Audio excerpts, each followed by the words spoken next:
Welcome to Texas Truck Channel. I'm Brian. I'm Craig. And this week we've got a freaking doozy. This is the GV80 from Genesis. And look at those wings. This is the swan song of Korea.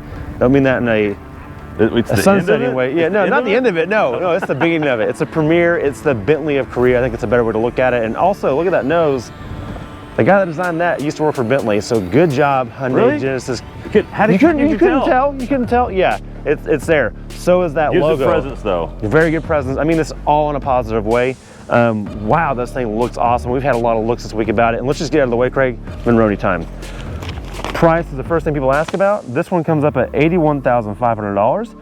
It is the Prestige Signature 3.5 turbo all-wheel drive, so it has every option. So this thing's maxed out with destination, meaning delivery, $82,695. That's not bad. It's not. When you think about maxing out an Audi Q7, not even the SQ7, you're going to get more than that. So that's where the value comes in. Now the starting price on this versus a Audi Q7 with a 3-liter turbo V6 to be the most comparable package to this is still cheaper by like $3 grand. So when they get to their starting packages, I guarantee you the feature list is probably longer on this. So look, as an Audi owner, I'm very impressed by this. Just putting that out there. So let's get the grill in the way, or out of the way.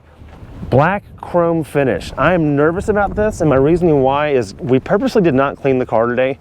One, because we just didn't have time, and two, because I wanted to show the water spotting. Now, the reality is the person that has this car is probably going to have someone to take care of that for them.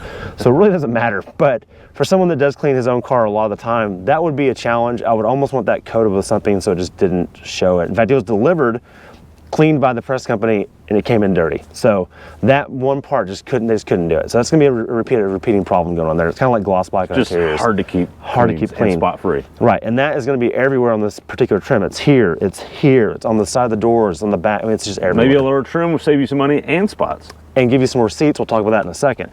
Coming around the side, let's check out wheel and tire. And by the way, paint, forgot about that. This is not that dirty. This is called Matterhorn white. It is a flat white.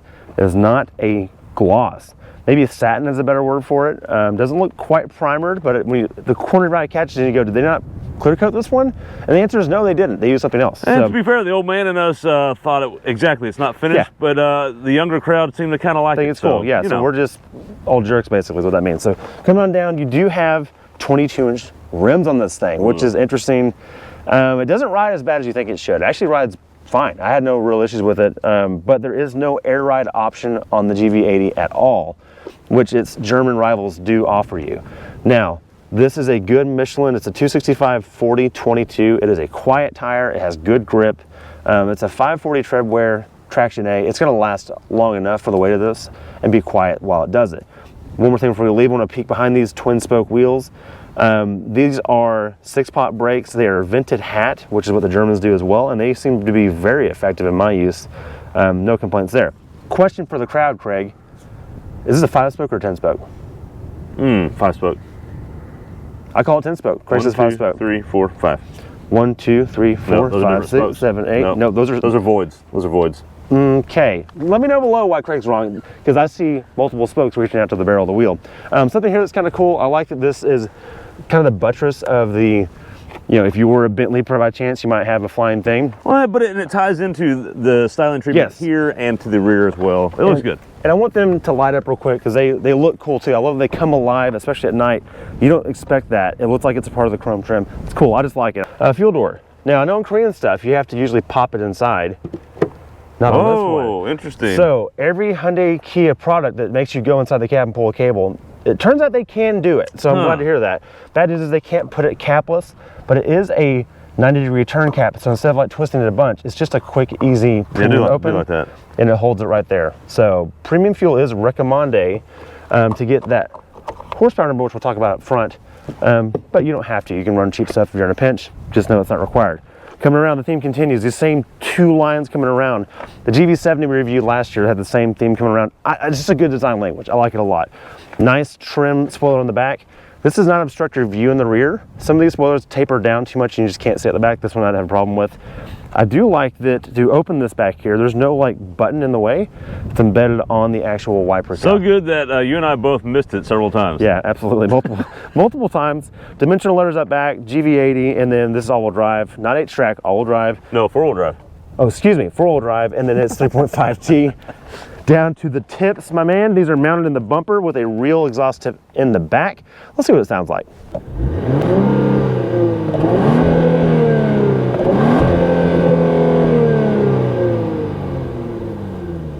Okay, that's enough. I mean, there's definitely some turbos back there quieting it down. Let's go talk about those up front.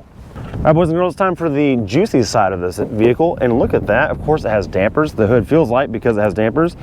There it is. This thing is ripped right out of a Kia Stinger GT. It's a twin turbo 3.5 liter V6. It makes 375 horsepower, 391 foot-pounds of torque, and it is a supple, quiet, refined machine. And I can tell you right now, this engine bay is big enough for a V8. We just don't live in that era anymore that allows them. Now, one thing I do like about it is you have exposed bracing. This is an extruded aluminum tube that they've cut and tampered on the bottom. Super cool, good bracing, and the chassis is very stiff. I've had no issues. I feel like if we pushed hard enough, we might lift a tire on a track if you really wanted to do that. So, very good. You've got a lot of panels covering things up, which that's signs of not only them following through and covering things up, but it also keeps things quiet. You're controlling wind when you do that. And look at, like right here, HVAC lines coming through right here. They've got a foam piece around it so there's no wind noise involved with it. It's just really sealed off and really isolated, and it shows itself when you drive it. Now all that covered, let's check out the freaking sweet interior. All right, time to check out the best part of this car, and that's the inside. It's really awesome. Opening the hatch to start there. There's not a little kick thing, that's okay. It took me a while to find this little button like it should be, which actually makes sense. It's very functional, out of the way. And it's on the key fob, but Brian, there's so many options on this key fob. I'm like, at night, you're like, which one? You can't see it. Anyways, but let's just open this bad boy up and check it out, because this is pretty nice, and this is where it gets really cool. You start off right away, Brian, you open this up, and you notice this is not black, that's blue. You're like, oh. When I first opened this up, my wife goes, is that blue? I go, yes. She goes, that's really nice. I go, I know. So, very functional. You get a little functional Hyundai little net here, which is nice. Let's get this pulled back so we can show what's underneath here, because Brian, there's some neat things under here. Well, it's really fancy mat. This is a quality premium mat. I might be good at my house. That's better than our house carpet, yeah. Open this up, get the spare tire, Brian. Oh, no spare tire. You made a good point earlier. This is the secret compartment for storage. Yes, because there's no second. Well, because all you get is a tire mobility kit, which is... Oh, because 22-inch wheels, that's why. Because it's cute, but yeah. Right. That's why, yeah. And then the hide your thing cover is back here, which is covered by these little flaps, which is interesting. So this would come out and install up here? Which is good though, because usually when you're not wanting this and you want to, not using it and you want to put it somewhere, it has to just flop around back here. This has got its own spot. Yeah. That's kind of cool. Yeah, that's good. All right, Brian. You also notice there's not a third row back here. Yeah, what's up with that? Yeah, this is a GV80 and there's no third row because we've got something special going on here. This is a 4-seater, not even a 5-seater. Before we get to that though, Brian, look, this is your storage spot for, guess what? Do you want to guess what this is? I'm assuming by the owner's manual in your hand, that's what that is. That's the owner's manual. Okay. Believe it or not, it's so big and fat and thick, they don't cheap out and skimp like Chevy does with theirs. And you've got its own box and spot. Now, we do still get some controls for the seat back here. Let's, this is the second row left side. Let's click that button, you hit it once, and it just does everything. And it kind of works. Solid. Yeah, so pretty easy. Let's bring it back up because we're gonna go to the second row and show you the goodies up there. All right, Brian, starting the second row, this is a great spot to be. A lot of features focusing and emphasizing the second row, but before we get to that, let's start with the door, let's start with the window, Brian. You have your peasant blockers. We got it in block peasant mode up. And the way it's actually, you don't have to manually just pull that thing up. You hit the window switch and it goes up and it goes down. It's that simple. There's not a separate switch for it. Makes it easy. Let's get on in here, Brian, because this is pretty nice. And you might notice my seat's a little pimped out. Let me see that camera real quick. There's a button over here that says relax. It actually says relax on it. So you hit the button. And what happens is, Brian, is we get all kinds of room. This seat folds all the way forward, kind of like the LX600 we had a few weeks ago. And now look at all this room. I can literally cross my legs, read the Financial Times, and drink my cappuccino with my Qi charger, charging my phone, so I'm staying up to speed on things. I got more cubby holes back here, and then I get more storage here for who knows what. I don't know, maybe my... I don't know, I'm not sure. Unmentionables. Unmentionables. We get USB-A. Again, this is an older generation Genesis. We don't get to see it. And then to charge my laptop so I can stay on top of my stocks when I'm being driven to my financial trading spot. And then this is a tri-zone. So actually, this is a quad zone. So you get, I can change my temperature on this side and on that side with my rear vents. No other vents in those, which is interesting. You'd think there would be more. We do get some fun features up here with this nice suede headliner. Look at that, Brian. That is really nice. We get a little vanity mirror because, you know, you gotta look good whenever you're getting somewhere. And so that's important. And then we get another light here, a little switch for that. And Brian, you gotta hang your coat up. Let's get to the driver's seat.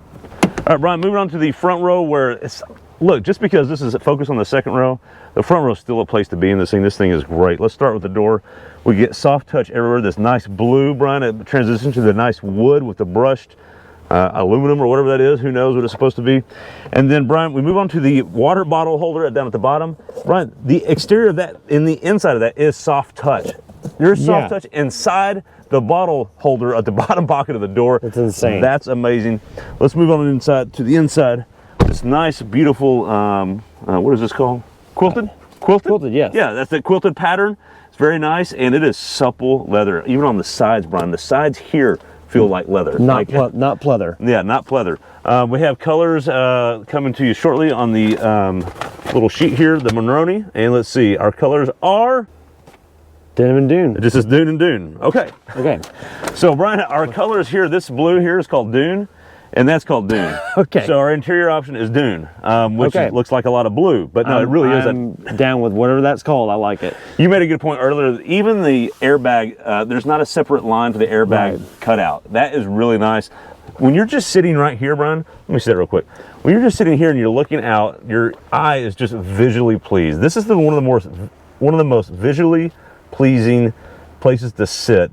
I love the design of this, very interior. clean. And that's a subjective thing. Look, it's the eye of the beholder, right? But it's just a very clean design and crisp, good colors, good material choices. Look, on the ads for this thing, you've probably seen this thing featured in the ads because it's like a jewel. It is. It's beautiful. We love that a lot. More on all the round knobs in a minute. We'll talk about that on the drive. So on the screen here, we got several different gauges. We're going to change those real quick.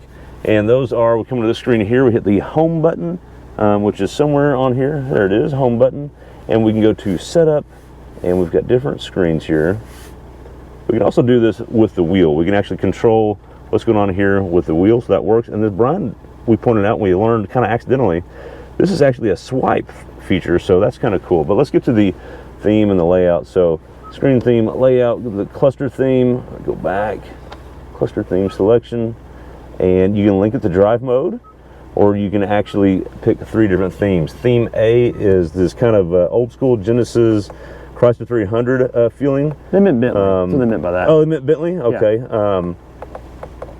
It's not going away. Okay. And then you got theme B, which is sport mode, which is interesting. You know, something to think about there.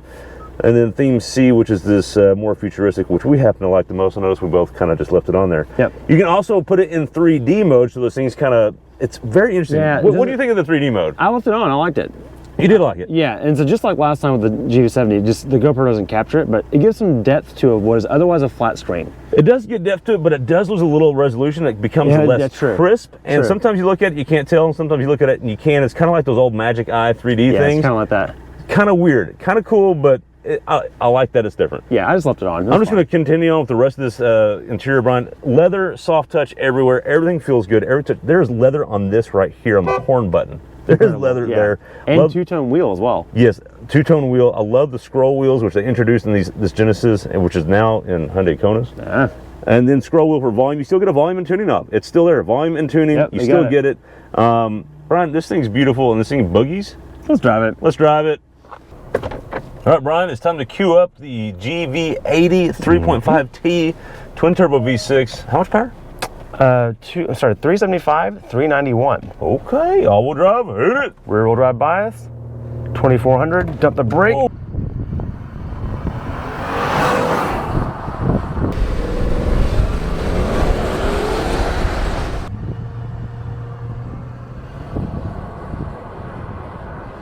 Not bad. Okay. Seatbelt cinches up. 6,000 RPM is the shift point.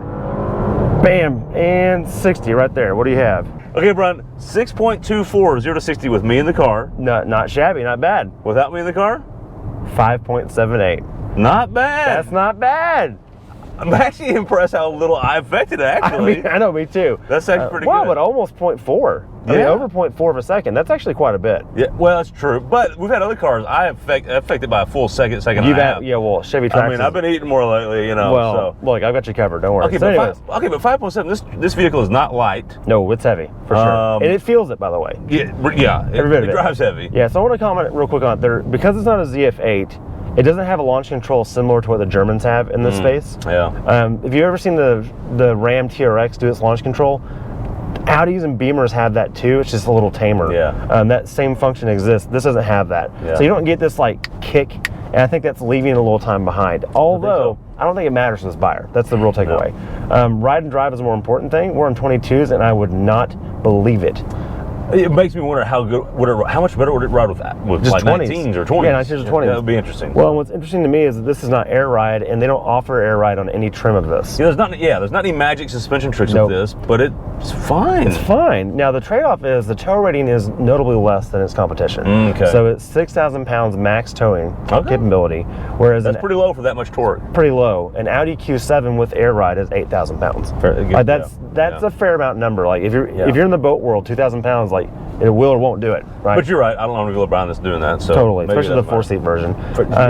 Now, what is different about the suspension is it has the electronic adaptable suspension, which is code for the same type of technology that the Velociter N uses, or Civic Si. Right. It just has a actuator on what would be a knob on a coilover for the shock dampening itself. So it's going stiff to not stiff, and the range is just relatively soft all the time. But it's never wallowy though. There's never like that's too, like Lexus does that sometimes. Yeah, sometimes you put it in comfort mode in other models and you're like, whoa. It never does that. It's tuned right. So I'm getting that. No, it's good tuning. Yeah. And so I want to speak on that. So it doesn't have the ZF8 speed, doesn't have any trick suspension necessarily, although what you just mentioned. So when you do put it in sport mode though, the seats do bolster up. It does get a little bit quicker shift point. It holds the gear a little bit longer. It is kind of fun to hustle a little bit. I had fun pushing it to its limit. Yep. It was very naturally forgiving, and so it made it fun for me to push hard. It feels like Biermann's been involved somewhere in its history. I don't know that it was on this one, but he was still around when this car was being developed, so I think he was consulting. It is all-wheel drive all the time, but it feels real biased.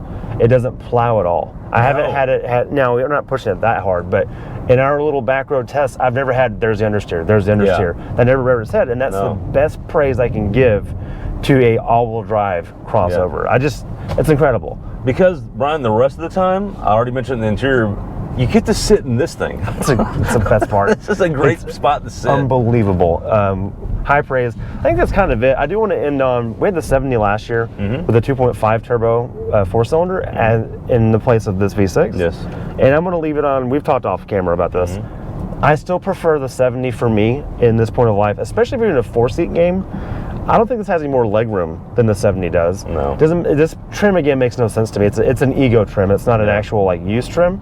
But the 70 does drive better because it is lighter, and the wheelbase feels like it's shorter and it turns in better. It does. So dynamically, as a like daily for myself, it's like 1 or 2 if I don't need a truck. Well, and I'll just add on there, it's so much cheaper, the GV70. Thank you. Yeah. But you still get all this premium material and functionality. That's kind of a home run. So something I want to point out dynamically, Craig, is that unlike an Audi Q7, which we keep bringing up, the engine is not in front of the front axle, and it shows. Yes. No, it is pushed very far back, and you feel that when you drive it. And dynamically, I can't believe it hustles the way that it does. It doesn't lean too much, yet it still rides good. Like, how are they doing this without air ride and mag ride? It's too simple. It shouldn't work that well. It shouldn't work that well. Something this simple shouldn't work that well. It's impressive. It's impressive. All that being said, if you're the kind of person that ended up in a BMW and you can't figure out the infotainment, well, maybe you should have got a Lexus RX. Maybe. But my answer to that is you should have gotten this instead, or at least considered it. You know, because like you said, get your butt in the seat. That's going to decide it, and also deal with your dealers and whatever that is. But just put this on your list. Put it on your list. That's all we're going to say. With that, that's all we really got. Thanks for watching. Be sure to subscribe and like the channel. That's how we keep making more of these. And leave us some comments. Let us know what you got. Do you have an RX? Do you have a Beamer? Let us know why you got those. Or if you got one of these, let us know why you got this. Thanks for watching. Almost had a brake check there. Almost.